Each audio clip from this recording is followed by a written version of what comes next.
আসসালামু আলাইকুম। আলহামদুলিল্লাহ, দ্বিতীয়বারের মতো আমরা আমাদের এভরিল আর লুডো ক্লাসেস দুইটা লাইন থেকে আমরা আরও একজোড়া বেবি নিতে সক্ষম হয়েছে ইনশাল্লাহ। এই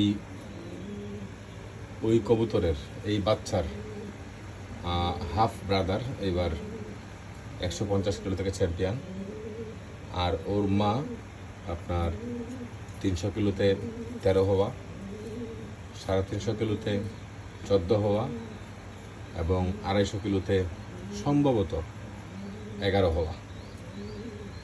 আর ওর হাফ ব্রাদার তো বললামই, আর ওর বাপটা খেলা না, শুধু ওর বাপের ছেলে রেজাল্ট করা এভরিলেনের একজোড়া কবুতর এবং লুডো ক্লাসেস খুব দারুণ কম্বিনেশনে। এবং একটা কবুতর, নর কবুতরটা এসেছে মিলি বাচ্চা, আর মাদি কবুতরটা এসেছে গ্রিজেল।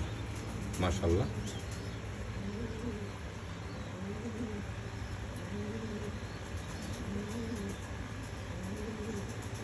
আসলে কবুতর নিজের হাতে ব্রিড করা কবুতর আসলে যত দেখি ততই আমরা মুগ্ধ হই।